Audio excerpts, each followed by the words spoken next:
Okay, hey guys, we're back again with another episode of Flawless Finance going live with the CEO. It's episode 14. In these streams we typically talk about a wide range of topics, whether that be anything from sports to business to economics to politics. Really whatever direction it takes us, love to talk about sports. But let's get straight into it. Um, this is a big one. So, it's confirmed that Lonnie Walker has agreed to join the Boston Celtics. Lonnie Walker formerly played for the Lakers, the Brooklyn Nets, and of course was drafted by the San Antonio Spurs. Was a player that we did talk about a lot on the channel. Unfortunately, that last video we made about Lonnie Walker was taken down after a couple of days due to copyright, in terms of copyright footage for the video. But Lonnie Walker is a player I really like. And him going to the Celtics is certainly an interesting one. Oh, it seems like, okay, according to Shams, Lonnie Walker has joined the Celtics on a 10-day deal, which is interesting. I think he's far too good for a 10-day deal, but I'd rather see a player like Lonnie at least be given that chance in a 10-day deal rather than, just rotting free agency and then eventually, maybe find himself even outside of the league, because no one's willing to take a chance on him. But I think he's a very talented player who certainly has something to offer a team. There's no doubt. If I would say like I say, he's a player who can provide a creative spark for the. At Boston they've got a lot of shooters and a lot of spacing as well, which is good. You've got players like Jason Tatum, Jaylen Brown, Chris Stapps, Drew Holiday, who can really stretch the floor, and when they stretch it, there's going to be space. And Lonnie Walker's got bunnies. Dude can bounce, so he's going to be able to take advantage of that space. He's got crazy dunk package, super bouncy. So you got that, and his ability to shoot decently from the three. He's a worthwhile signing. He's a worthwhile gamble. I'm not sure what his injury history is like, to be honest. I'm not incredibly familiar with him, but in terms of him being someone worth taking a chance on, 1,000,000% in my opinion, Lonnie Walker's worth it. And for a 10-day deal, I hope he gets given a chance. Otherwise, maybe he'll be picked up for the Celtics G League team, but I think he's far too good for the G League. I think it's a bit of a shame he's only been given a 10-day deal because, like I said, he's a player who's got something to offer for the second unit. We saw in the Lakers, he was able to get hot in the Lakers playoff run when he was there. He was able to get hot, knock down his shots, and really help, create a lead for the Lakers in that game against Golden State. But we'll see what happens with Lonnie Walker. I'm definitely going to be one that's going to be keeping an eye out on him because I know just how explosive this guy is. I saw him firsthand at the Lakers, and I would have loved him to go back to the Lakers. Unfortunately, it doesn't look like the Lakers really have enough cap room or roster spots available at the moment. Perhaps a consolidation trade will be coming soon, but it doesn't matter now because the Celtics have signed Lonnie. Only for 10 days, but let's see what happens. I'd be really curious to know what you guys think of Lonnie Walker. Do you think him going to Celtics is a good fit? Or would you like him to have gone back to the Lakers or go to a different team? Be super curious to know what you think. Let me guys know what you think in the comments.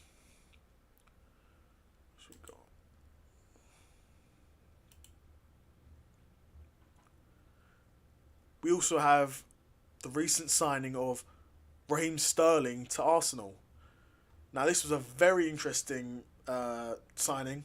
A last-minute deadline day signing that was, I was quite excited to see, to be honest. As an Arsenal fan, it did interest me. I know Sterling's not the player he used to be. I think, we all can appreciate that. Of course, was amazing at City. When I think of Raheem, I always think of that season when he got, I want to say he got like 30 goals in all competitions at Manchester City. I think that may have been the Centurions season for Manchester City. I think, what a player. A player who was blistering quick, could make, a great runner in terms of making runs. Not an incredibly clinical finisher, but Like, you can't really complain. The guy was scoring 30 goals in a season in all competitions. You can't say he wasn't clinical. He's not. I think him scoring 30 goals is more a testament to just how many chances Man City were consistently creating that season. Um, but yeah, just a great scoring record in terms of, you know, him as a player, as a pro. He's played, 571 games in his pro career, 181 goals, 113 assists. You know, offensively, he's definitely going to offer a team something. And even in the short time he was at Manchester City, how many games did he play? He played 81 games for Chelsea. Let's see. How many games did he play for Chelsea? Yeah, so he played 81 games for Chelsea, got 19 goals, 12 assists. Now, he was only at Chelsea for 2 seasons, to be fair. Even last season for Chelsea, he was one of their better players, I would say, in my opinion. I mean, in terms of 8 goals, 4 assists, Chelsea had a bad season last season. There's no getting around it. But in my opinion, he was one of their better players. I think towards the end he wasn't playing as much, but I'm not sure if that was due to politics or falling out with the manager, or I'm not sure why. Maybe he wasn't playing that well. I'm not a Chelsea fan. I don't watch those games week in, week out. Maybe he wasn't performing to the level, but his numbers look good. His numbers looked great at City. I'm interested to see what he can bring to Arsenal. So, in my head, Raheem Sterling is best off the left side. When he scored that 30-goal season with City, it was him on the left, Sane on the right, and then... Oh no, was it Sane on the right? Or was it... No, it was Sterling on the right, wasn't it? Yeah, when Sterling was at City, he played on the right, didn't he? It was Sterling on the right, Sane on the left, Aguero up front. I really like that setup. I'm afraid at Arsenal, Sterling may end up playing on the left just because we've got Saka. And if that's the case, to be honest, I'd rather almost not play him. I know he's a bit of an expensive transfer, and he's going to be on a lot of money per week to be playing as a backup to Saka. But we've got a long season. It's going to be a long season. We're going to need an entire squad, and Sterling's going to contribute to that squad. I would like to see him play off the right more, just because that's where he played his best. And then I suppose Martinelli or Trossard will play on the left. I mean, Saka can play on the left, but Saka has really made that right wing spot his own. So it would be super interesting to see what happens with Sterling at Arsenal. Where do you think he'll play? Are you excited to see this transfer? Do you think it'll work out, or do you think Sterling will crash out a bit and not really perform and then get to a point where he's not even playable? Be super interested to know what you guys think. Let me know in the comments below for this video. Okay, let's see what else we got. Let's see what else we got.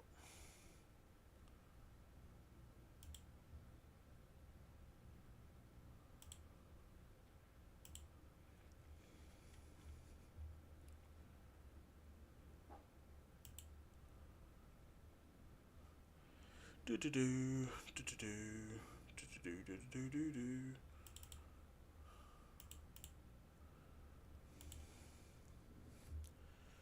Okay, let's see what else we got. Do do do.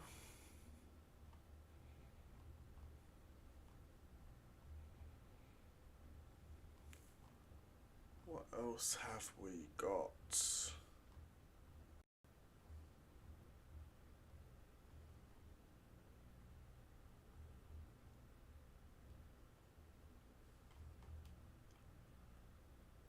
Okay, what's this one? Steph Curry agrees to a 1-year contract extension worth $62.6 million. Wow, that is a big payday for Steph Curry. Steph Curry, the 2-time MVP, agreed to a 1-year $62 million extension. that will tie into the Warriors through to the 26-27 season. And Curry currently had 2 years remaining on a 4-year, $215 million contract, which he signed in August 2021. He was only eligible to sign a 1-year extension this off-season due to the NBA's over 38 rule. Very interesting.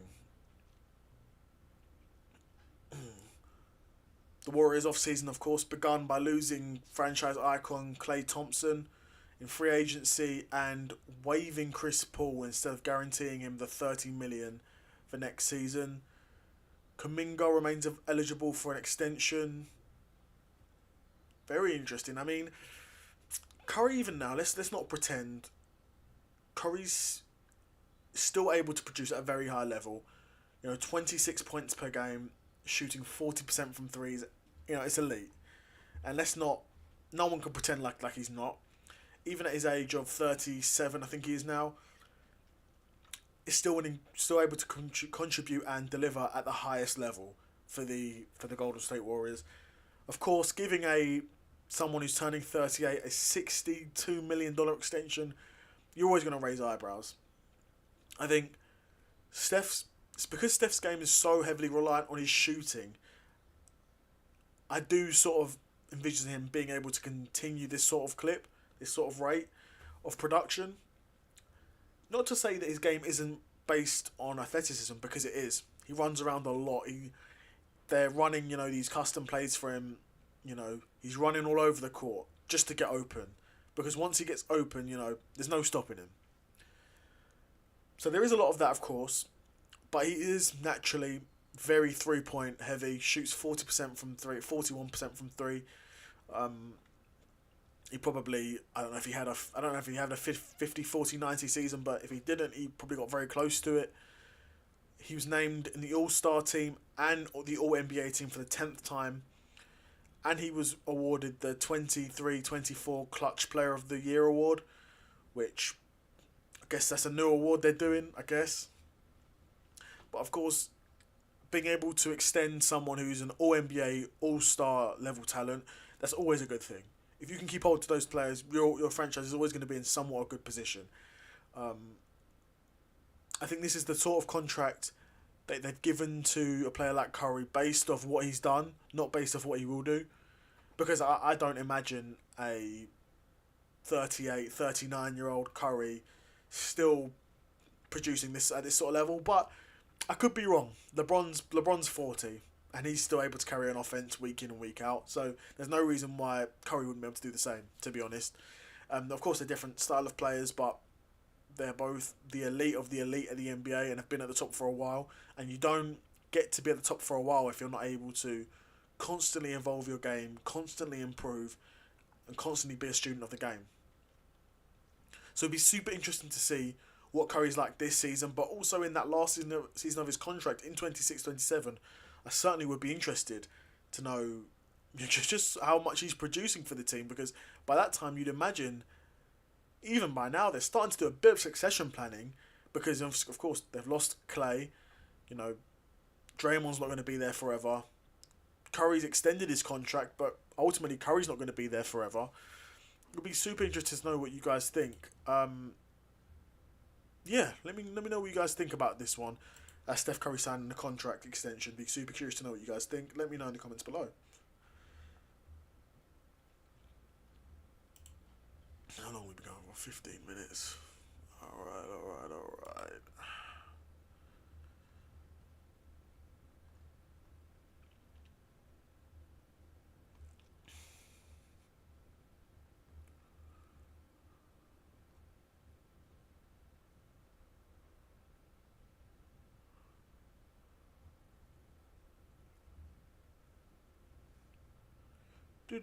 What else have we got here?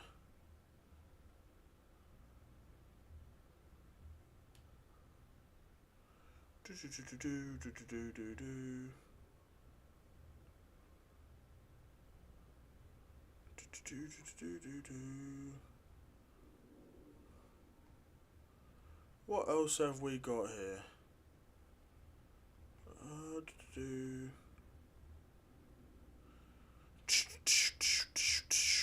trying to see what else we got here for the NBA. Doesn't look like we've got too much. Let's see what we've got in boxing.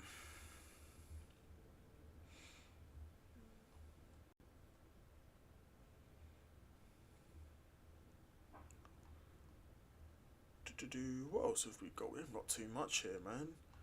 There's not a great deal going on. Yeah, let's see the MMA. There's really nothing going on, is there?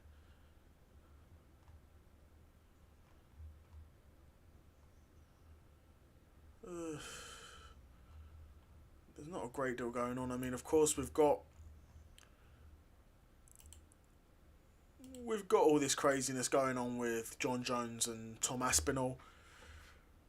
I don't know why the UFC seems so hell bent. I say the UFC, it's Dana White seems so hell bent on glazing John Jones. Seems so hell bent on John Jones v Stipe being the only fight you could make. Does does confuse me. I'll be honest. You've got a heavyweight champion Tom Aspinall ready to go. Would love to fight him.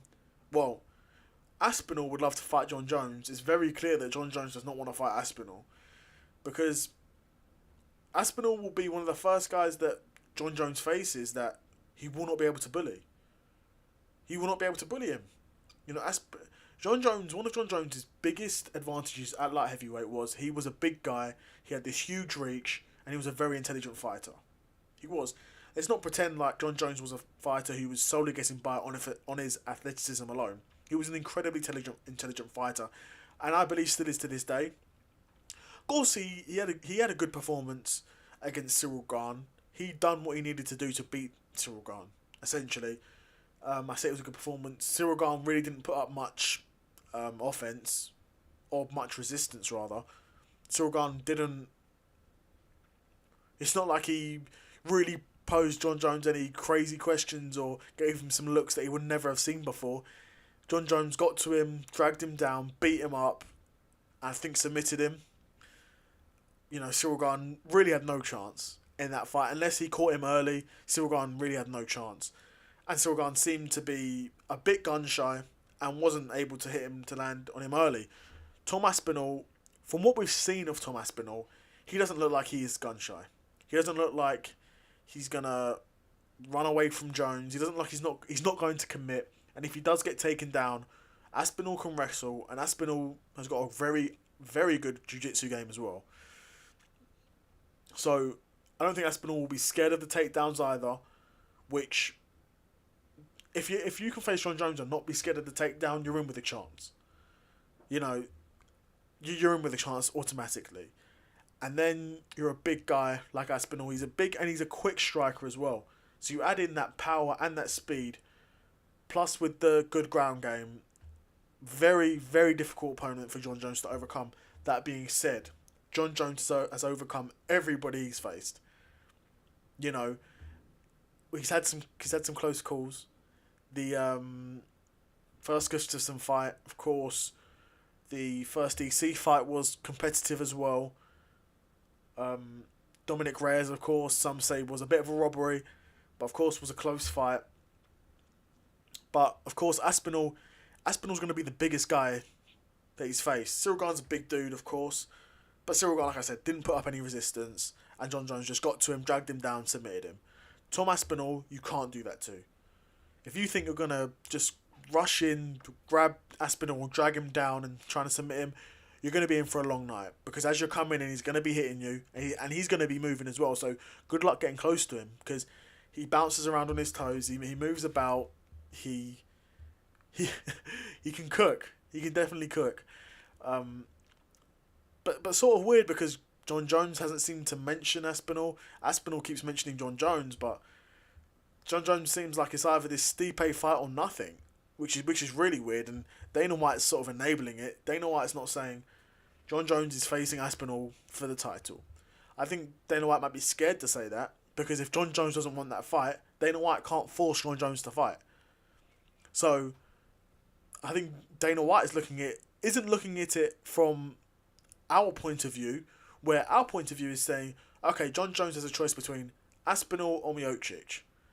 Dana White's thinking it as John Jones got an option between Stipe or turning down a fight with Aspinall and then just not fighting.